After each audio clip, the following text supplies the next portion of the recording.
एक बार राज दरबार में नृत्य चल रहा था। राजा, राजकुमारी और बाकी सब दरबारी नृत्य देख रहे थे और वहां अचानक एक साधु भी आकर नृत्य देखने लगता है। आधी रात बीत गई थी। नृत्य करने वाली नृत्यांगना नाच नाच कर थक गई होने के कारण वो अपना नृत्य बंद करने का सोच रही थी। इसलिए वो गाते गाते अपने साथी तबला वादक को कहती है कि रात तो अब बीत चली, थक गई पैजन मोरी, नटी कहे सुनो वामदेव, इनाम मिला न कोई। यह सुनकर उसका साथी घबरा गया और सोचने लगा कि अगर अभी इसने नाचना बंद कर दिया तो सारी मेहनत पानी में चली जाएगी। क्या पता राजा गुस्सा होकर कोई सजा दे दे। वो सोचता है कि इसे किसी तरह रोकना होगा, इसलिए वो भी गाता है कि बहुत गई थोड़ी रही, थोड़ी भी अब जाए, नट कहे सुनो नटी, ताल भंग न हो पाए। और जैसे ही नर्तकी के साथी ने ऐसा गाया वैसे ही मानो चमत्कार हो गया। उस सन्यासी ने अपनी सारी सोने की मोहरें उस नर्तकी और उसके साथी की ओर फेंक दी। इसके बाद राजकुमार ने भी अपनी कीमती अंगूठी फेंकी। इसके बाद राजकुमारी ने अपना कीमती नौलखा हार भी उस नर्तकी को दे दिया। अब ये सब होता देख राजा को बड़ा ही अजीब लग रहा था और उसने बीच में ही नर्तकी और उसके साथी को रोकते हुए कहा, रुक जाओ तुच्छ तबला वादक, ये क्या कर रहे हो? अगर ऐसे ही गाते रहे तो पूरे दरबार को लूट लोगे। इस पर वो सन्यासी राजा को टोकते हुए कहता है कि नहीं राजन, इसे तुच्छ मत कहिए, ये तो मेरी भी गुरु है। राजा ने चौंकते हुए कहा कि ये कैसे हो सकता है? इस पर सन्यासी बोला कि हे राजन, मैंने कितने ही साल कड़ी तपस्या की है, प्रभु की भक्ति की है, फिर भी मुझे आत्मज्ञान नहीं हुआ। इसलिए मैं सन्यास छोड़कर गृहस्थ आश्रम में आने की सोच रहा था। लेकिन ये गीत ने मेरी आंखें खोल दी कि बहुत गई थोड़ी रही, मतलब कि अब थोड़े समय के लिए मैं अपना सन्यासी जीवन क्यों व्यर्थ करूं।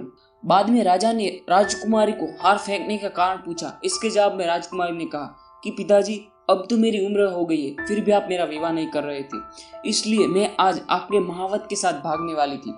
लेकिन ये गीत सुनने के बाद मुझे लगा कि आप तो बूढ़े हो गए हो और वैसे भी आप अब कब तक जियोगे, तो फिर मैं बेकार में अपने कुल पर कलंक क्यों लगाऊं। इसके बाद राजकुमार भी बोलता है कि पिताजी, मैंने आज रात को आपको मारने का प्लान बना लिया था, क्योंकि आप तो राज ही किए जा रहे हो।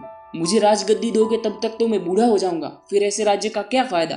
तो मैंने सोचा कि आज रात आपको मार दूं और कल मैं राजा बन जाऊंगा। लेकिन इसके गाए हुए गीत ने मेरी आंखें खोल दी।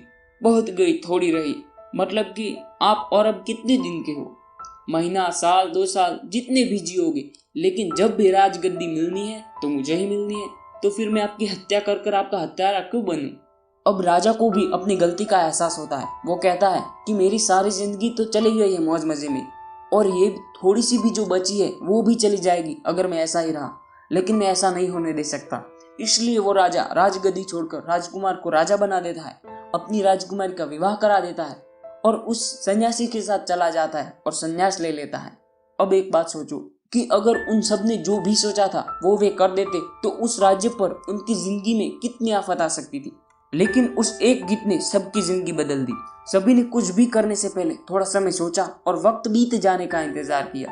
दोस्त, इसलिए कभी कभी जल्दबाजी में निर्णय मत लो। आपके खराब समय में कुछ भी गलत निर्णय लेने से पहले थोड़े समय के लिए रुक जाओ।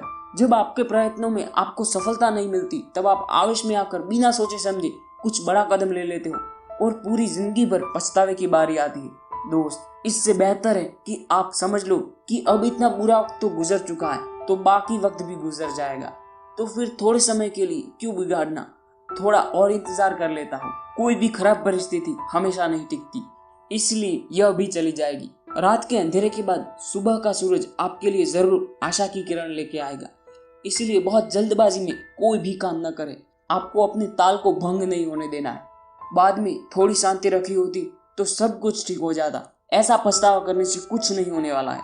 इसलिए अपनी जिंदगी में हमेशा याद रखो कि बहुत गई थोड़ी रही, थोड़ी भी अब जाए, नट कहे सुनो नटी, ताल भंग न हो पाए।